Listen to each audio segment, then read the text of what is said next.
I'm going to look at the new Reolink RLC542WA. This is a dual band Wi-Fi dome security camera. Has internal storage. I'm going to show you how to hook it up to your phone and how to also view it on your PC. And we'll install this thing for a long-term test.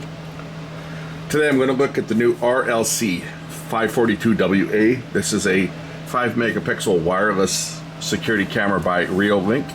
I've been very happy with the Reolink cameras that I've got around the place now. I've got 4 of them, and they have been the best of all of the cameras that I've used.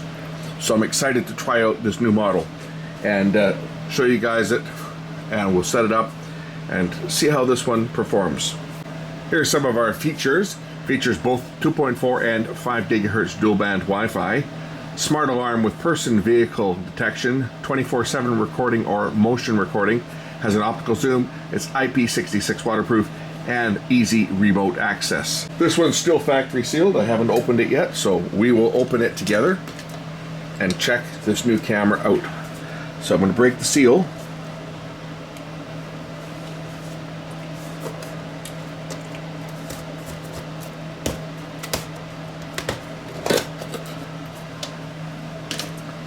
So I'm seeing this camera for the first time too.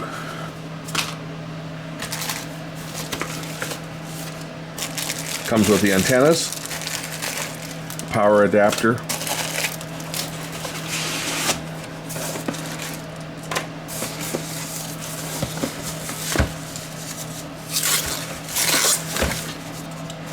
it is capable of being hardwired as well.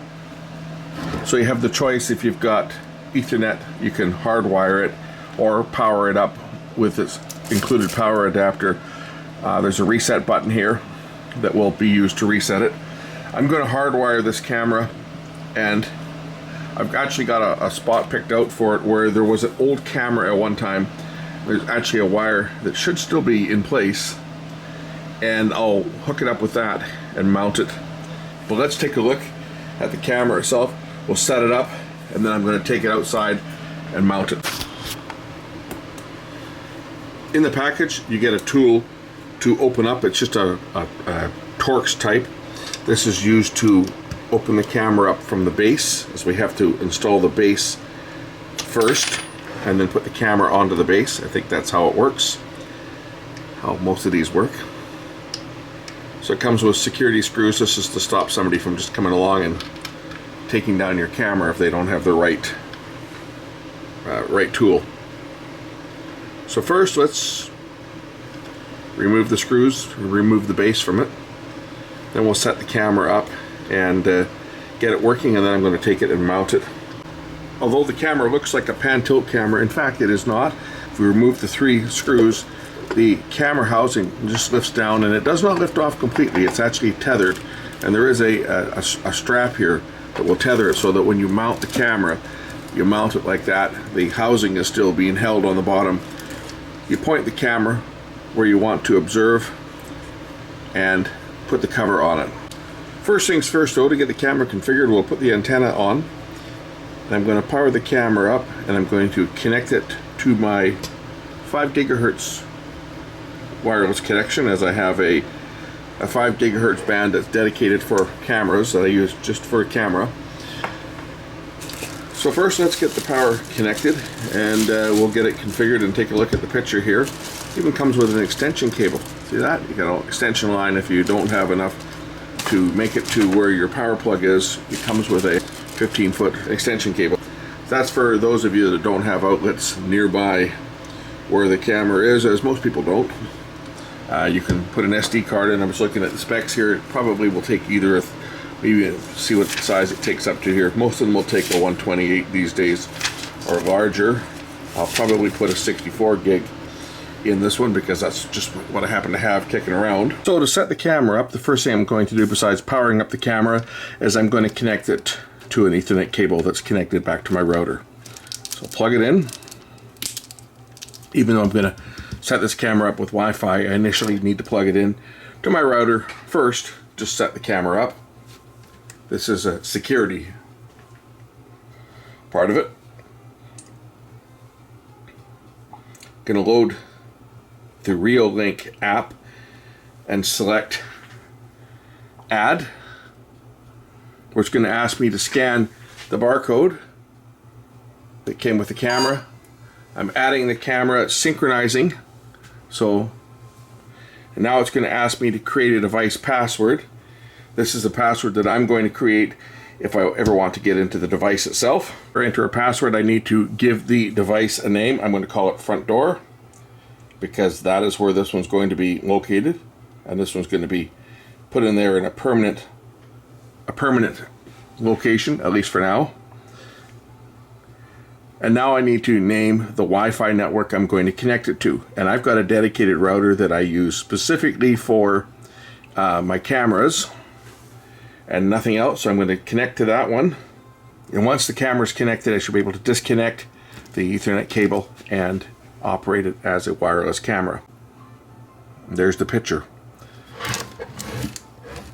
Looking up at the monitor, looking around the shop here. Hello everybody. Okay, I'm going to put the SD card in here next, and then we'll get this one formatted and I'll install it, and we'll take a look at the picture once it's installed. So first, before I install the SD card, I'm going to unpower the camera, and even though you probably can put the SD card in when it's powered up, it's probably not a good idea to do it. Okay, lift the dome off, move the antennas out of the way for starters, and the SD card fits right inside the camera right here.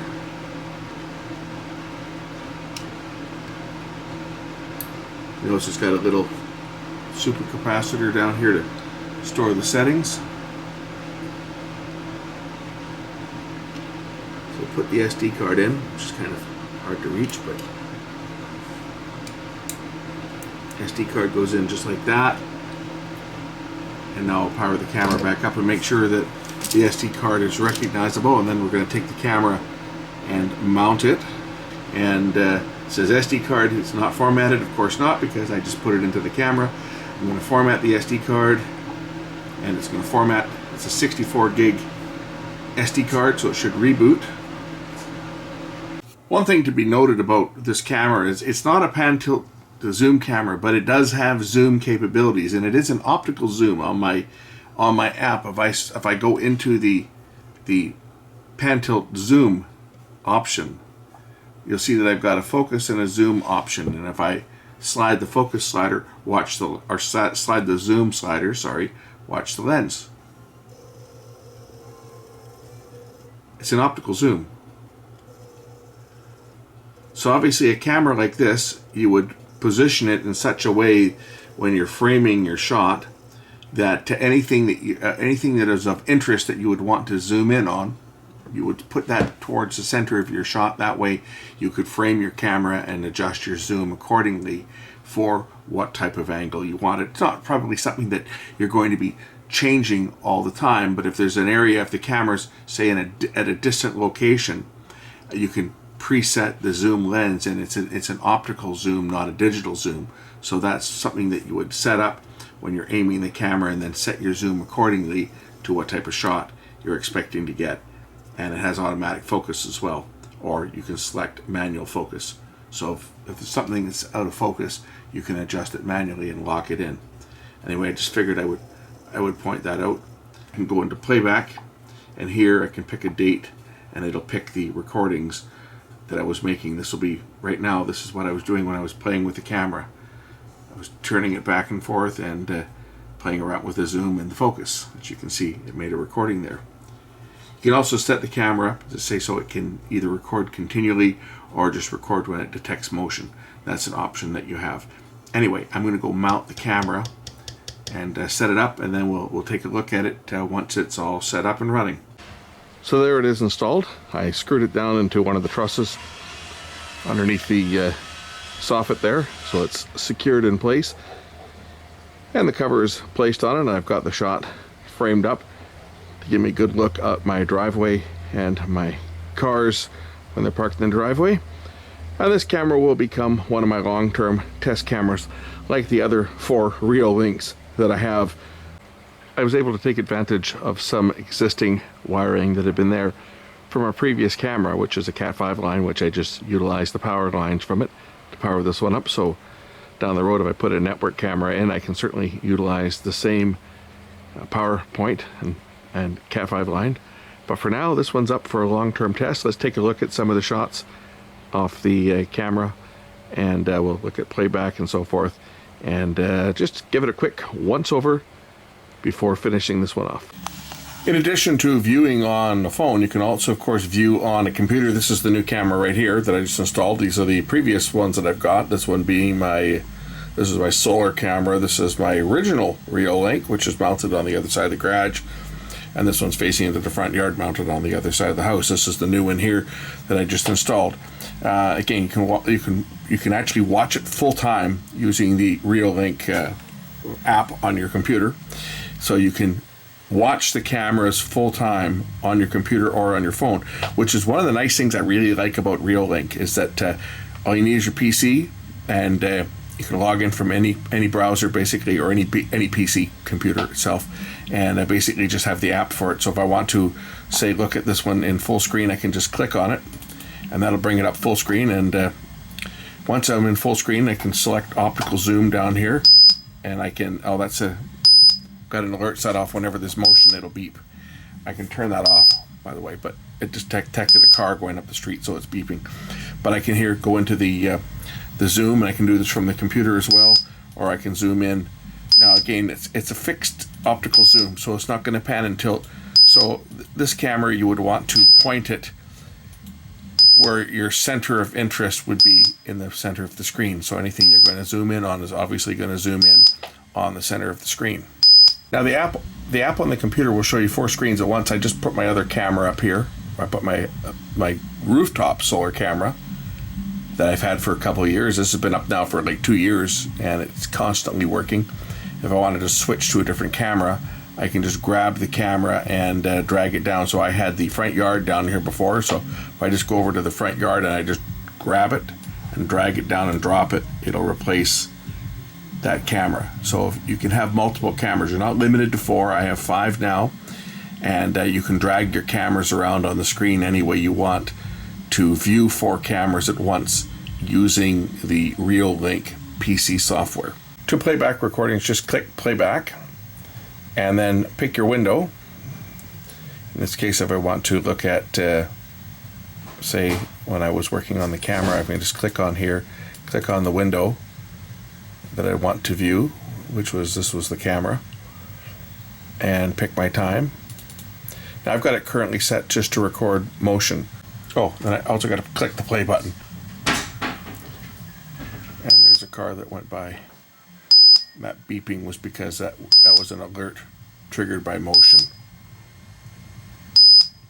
This is when I was zooming the camera in and out, when I was showing you guys earlier. So as I was zooming the camera in, it was recording it.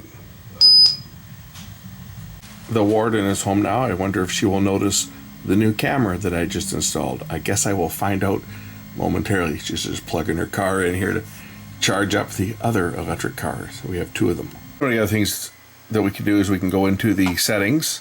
In settings, we can pick our on-screen display, where we can pick where we want, or what we want the camera called, where we want it to be displayed, if we want the camera name to be shown at all, date and time, and if we don't want to have the Reolink watermark on there, we can turn that off and select OK, and then that'll turn off the Reolink watermark. It's up in the corner here. If I turn on the watermark and select OK, it will say Reolink up in the corner of the screen.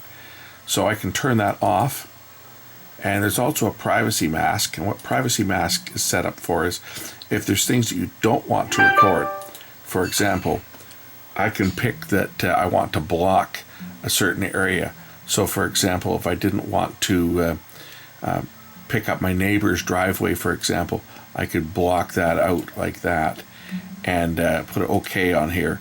And then when I say OK, it will block that image out. So if there's anything that you don't want to have recorded, you can block it out. So for example, if you're using a camera that might be looking towards someone's house and a window could be seen, you can block out that window so that nothing is recorded in that window. In the device settings, you can also select whether you wish to record audio or not. Audio can be viewed or received when you're watching a live image, but it's not normally recorded. Depending on your jurisdiction, if you're recording audio, you may be in violation of many different Wiretap Act laws, because the Wiretap Act dictates that at least one person must be aware of any recordings that are taking place. And if you are making a recording of, say, someone that's having a conversation walking up the street that you're not part of, well, that would be illegal. So it's advisable not to record audio on your security cameras unless they're in your house. If you're recording audio inside your premise, that's a little bit different. Of course, on your phone, it also has full digital zoom. Just pinch, and you can zoom in on the image and pan around on the image. You see I've got all 5 of them on here now. This is the new one here. And you can see these ones are already gone into black and white mode, but the sensitivity is so much higher on the newer chipsets that even though it's almost totally pitch black outside right now, the camera is still operating in color with just a little bit of light that's left. Anyway, this one has gone on, I think, a little too long now. So we're going to close this one off. Link is in the description. As you can see, it's 4:36 right now, and it's getting pretty dim out there. I got some colored lights out front. That's why the picture looks kind of red and blue, because there are colored lights.